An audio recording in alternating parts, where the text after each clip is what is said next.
All right, welcome back to a voiceover. So let's bring you through our leg day. So hamstring is the priority legs. So this is part of our training. Hamstrings are a priority for both of us. Number one for her because that's where she needs to grow hamstrings and glutes, but also for me because I don't have an ACL.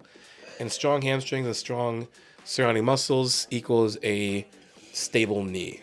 So with this, I'm emphasizing as much as I can to keep my hips down. The goal for this to make you feel your hamstrings work, isolate, is to literally drive your hips into the ground. You have to almost squeeze your glutes together. I'm working my butt off to make sure that my hips stay in the ground. So you'll see the first motion I make, my hips go and hit the ground instead of my butt popping up.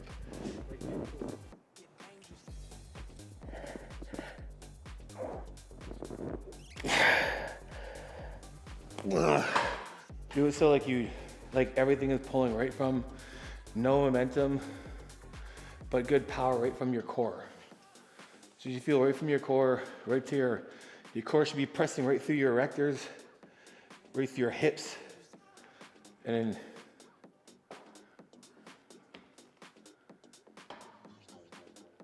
yeah. And basically like control this pad the entire time. So don't over curl or overextend. So what I mean by over curl and overextend basically means don't pull this thing up so high. It's a at home, hamstring curl machine. So if you pull it too much, it's gonna sit there and stay. So it forces you to be that much more controlled instead of wrenching it up or like trying to throw it up with momentum and then all of a sudden it sticks, or just letting it just come crashing back down. So we're being conscious of the back of that pad and the back of the leg having that constant tension while driving the hips into the ground. You can see how much she's pulling her hips in the ground, right? It's very difficult to actually do this. Pull down, pulling everything tight. Hips through. There you go. Good, that's it, down slow. You can see her forcing herself to make sure she keeps her butt down. Watch when she pulls. It might pop up, but it goes right back down. And then harder is pulling with your plantar flex. All right, see the difference? Like how much I can't get that up, but if I just do this. So again, what I'm emphasizing the most is just trying to keep hips down. Yes, my hips are coming up a slight bit because most of the hamstring curl machines you see, they have a natural, I would say, peak to the seat where it makes you have a little bit of a decline. Your quads actually do come down. This one's pretty flat. So I'm fighting this as much as I can to keep my hips always pressed into the bench.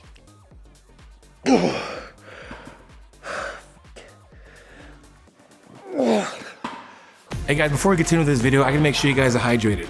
You hydrated yet? Probably not. Check it out, I got errands for you. Guys, use my code Johnny10 for 10% off Amino Fast. Like what's Amino Fast? Guys, Amino Fast is gonna increase your overall performance, reduce muscle soreness, improve your hydration, and it's gonna prevent muscle cramps. And guess what? All our flavors taste amazing. So guys, again, use my code Johnny10 for 10% off your next order of Amino Fast right now. Okay, back to the show.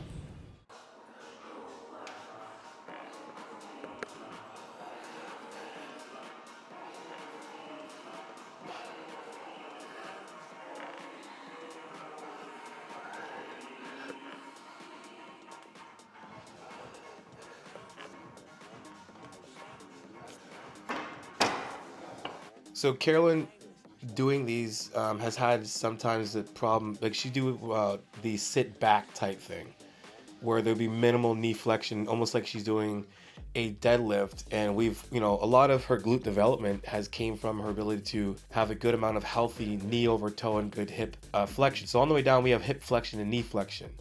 Now she also has a broken toe. So this is one of her sets she did trying to put a shoe on that she hasn't been able to put on for the last week. But the goal for this, for her and for all you guys watching, is to make sure that our knees go forward and our hips are flexed, so we have a good amount of hip and knee flexion all the way at the bottom. You should be able to go ass to grass. And if you can't, just lower the weight. Press right through. All you know is pressing through. One more. Good. If you really think of what you're doing and you're posing, you're in complete control over the contractions right through and through. Same here. So when I get into something, like I'm already braced from here. Yes. So I'm already like in from here, like my legs are flexed. Yes. So even when I'm moving up here to adjust, my legs are flexed right now. Right. So they're not flexed. So now I want to get this set. Yeah. So I know from here is completely, it's engaged. Yes. So even though this feels heavy, when I go, it's stabilized through here. My hands are just kind of just here Yeah. to keep myself in place, but it's all like all this Right. that's strengthening me. So it's not like me just reacting to the weight. I'm pulling myself down and I'm pulling myself back up. And that's why I'm strong. It's because I'm strong like this. So if I wanted to do this, I do this all day long. Yeah.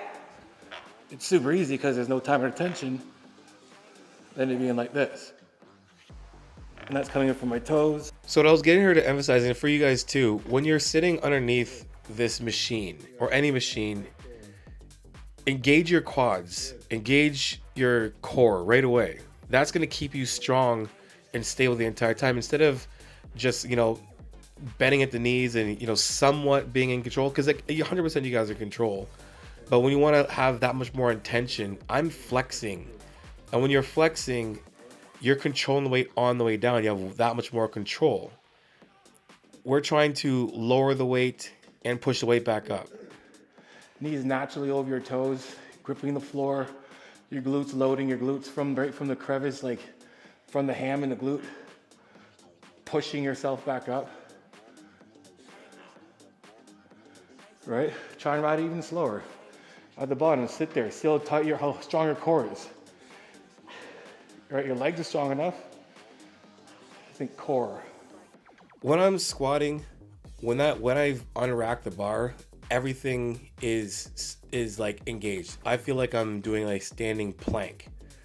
So my core is extremely engaged. I'm not flexing super hard, but I'm flexing enough that keeps my, my lats are engaged, right? So my shoulders are pressed, my core is engaged.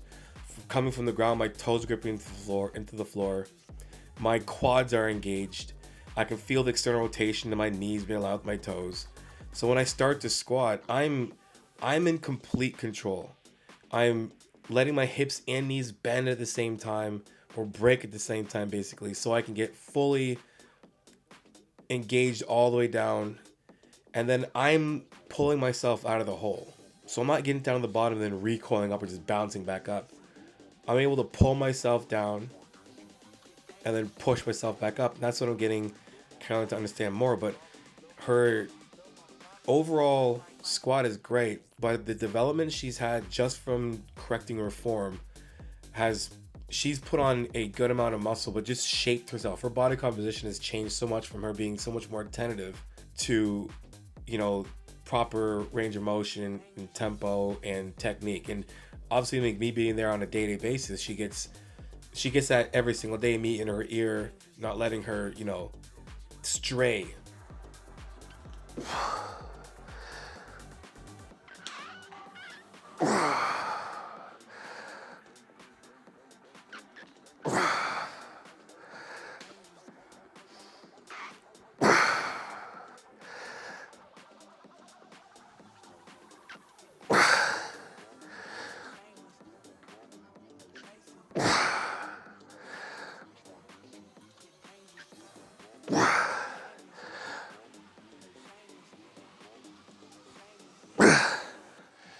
So it's gonna be like the balance between your glute going back and your head being like over your toe.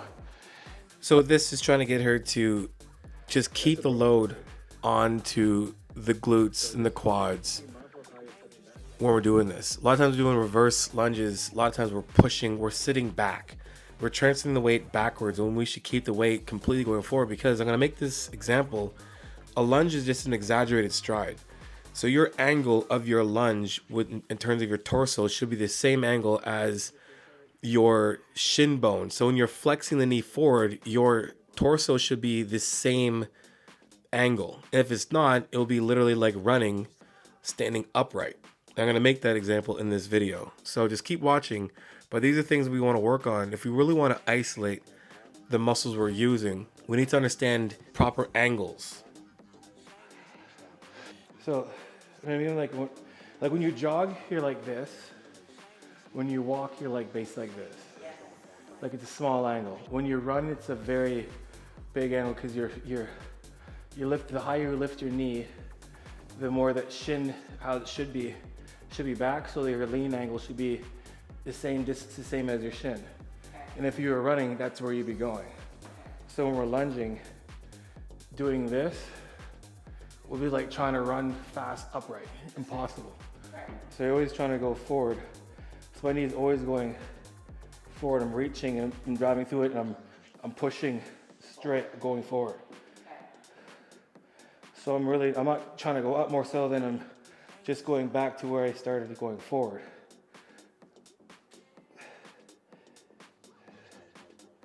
And the majority of my weight isn't on my back foot at all. Now this is my wonky leg. My hips basically, I don't know what's going on with my hip.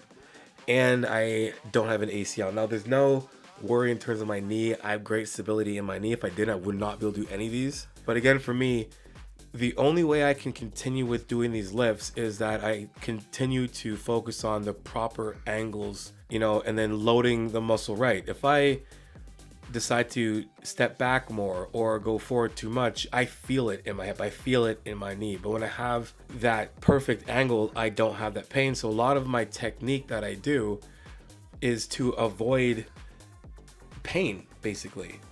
I look at muscles in terms of like strength, like that deep feeling. If you're only feeling like the inside or like the meat of the muscle, then you're only going, I would say, a certain range for it to get strong. But like when you get to that range, you're strong from that range, I think of like the muscle attached to the tendon and it pulling from there, not the tendon pulling and then it just reacting from the bottom, right? Right. And that kind of comes from like this here, comes from, you know, being able to extend back with from your toe, like gripping. Because if I put my toes back and do this, I'm falling backwards, like I can't do this. Yes. Right now my toes are gripped and I can do this on this entire time. The second I pull my toes up, it's way harder for me to do this. So I can go back because I'm pulling myself with my fingers like this, as if I would be doing the same thing if I was on the pull-up. Because my grip from here is as we connect all the way through here, which is just an extension of this, pulling this thing, right? So my glutes are pulling from here and translating and pulling from here too, right? And I'm pulling myself up. Like in terms of like time, because you're more efficient within the time you have instead of have to do like 100 reps. Yeah. The first rep you feel right from the get-go.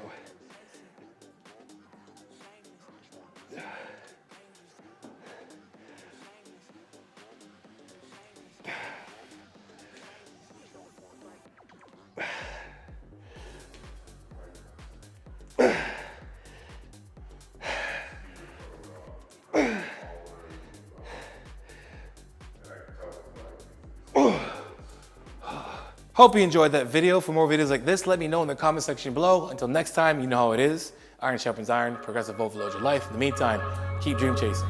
Peace.